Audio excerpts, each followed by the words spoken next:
The European Union is preparing to expand military aid to Kyiv and intensify sanctions against Russia and Belarus, according to Politico citing European diplomats. Brussels' top priority is to strengthen support for Ukraine in its fight against Russian aggression so that Ukraine can reach peace through strength, officials in the EU said. Now we are discussing all the possibilities that would allow us to urgently send a very strong message to the Ukrainians and the world that we stand with Ukraine.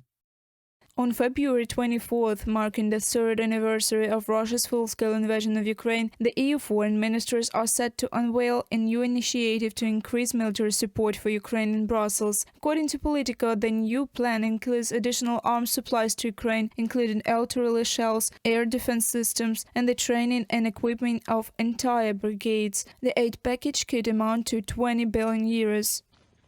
The amount of European aid, which would include military hardware like artillery shells and missiles as well as cash, could yet rise farther as diplomats continue intensive consultations ahead of a gathering of foreign ministers in Brussels on Monday. From Politico publication. It is likely that this will be combined contributions from individual EU member states rather than an official EU package due to opposition from Hungary. The aid will be both in cash and in kind, according to Bloomberg. This includes weapon supplies and funding from supporting Ukrainian forces. The EU has been rushing to come up with plans to support Ukraine, provide the country with security guarantees in the event of a peace agreement with Russia, and ramp up its own defense spending since Trump set the clock ticking on negotiations with Moscow. From Bloomberg agency publication. According to The Telegraph, the Prime Minister of UK, Keir Starmer, is expected to announce the new military aid package for Ukraine soon. London also plans to impose new sanctions on the aggressor country. But the new support package for Ukraine risks frustrating the White House. A senior government source defended the approach, saying, "We have always said we want to put Ukraine in the strongest position, whether that's for going into talks or for the continuation of fighting." From the Telegraph publication. The European Union's position on possible peace negotiations between Ukraine and Russia remains unchanged, EU officials have assured. It's important that we respect the territorial sovereignty and the independence of Ukraine. It is important that no solution is developed for Ukraine without Ukraine, nor without the European Union. The security of Ukraine is the security of the European Union. Europe must and can do much more to achieve peace, believes the president of Ukraine. After meeting with the U.S. Special Envoy for Ukraine and Russia, Kit Kellogg, Volodymyr Zelensky held a series of phone calls with the European leaders. I spoke today with the president of Polish, Andrzej Duda, and we are moving forward on the understanding that our independence, Ukraine's and Poland's, is deeply interconnected. The stronger Ukraine's sovereignty, the safer Poland is. The 20th century proved this. Now we must be together, and I am grateful to Poland for its support. I spoke with the Prime Minister of Croatia, thanking him for defense support and security cooperation. We are doing a lot together with Croatia, and we exchanged views on upcoming steps and events. I also spoke today with the President of the Czech Republic, and we greatly appreciate the principled stance of the Czech Republic. We discussed the situation in Europe and all efforts to bring peace closer.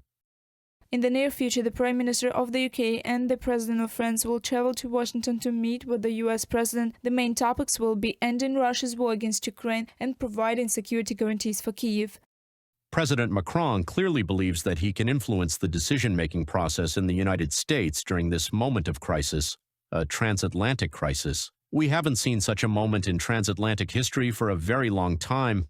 In fact, we've never seen anything like this. There was a crisis moment during the 2003 Iraq War which was quite sharp, but not as intense as this.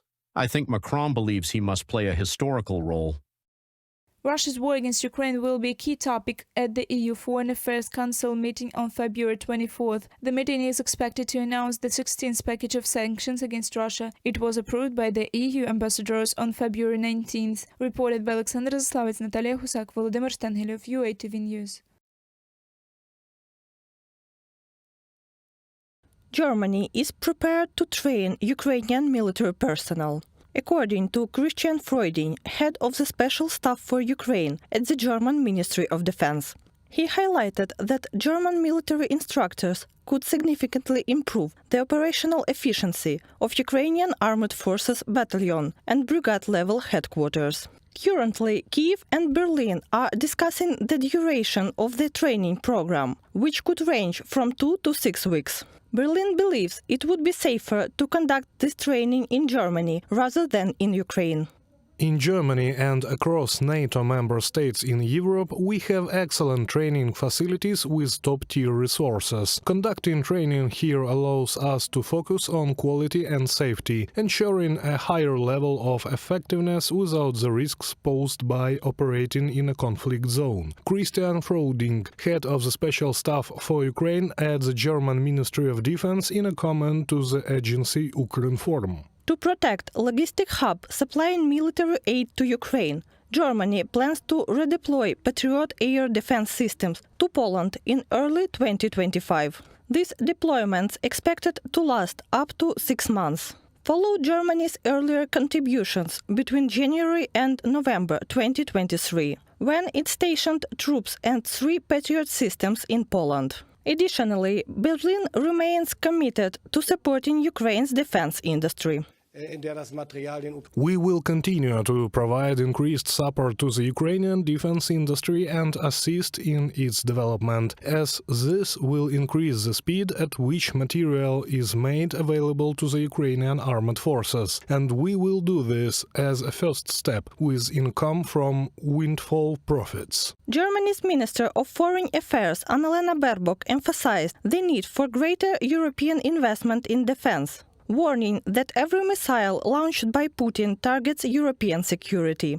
Since the onset of Russia's full-scale invasion of Ukraine, Germany has provided over 37 billion euros in aid to Kyiv. Berlin also announced plans to supply Ukraine with additional air defense systems and AI-powered drones to bolster its security.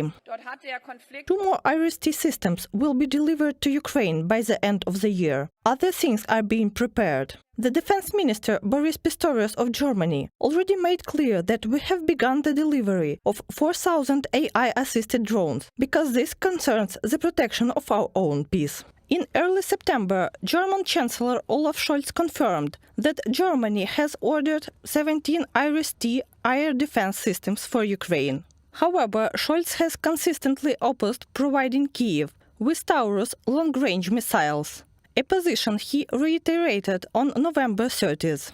This stance has sparked criticism from Friedrich Merz, leader of the Christian Democratic Union, who has suggested he would approve such deliveries if elected chancellor. Germany is scheduled to hold early parliamentary elections in 2025, with Merz emerging as a key contender for the chancellorship. If the Christian Democrats form a coalition with the Social Democrats, the current level of support for Ukraine is likely to continue, if not improve, especially concerning long-range weapon systems.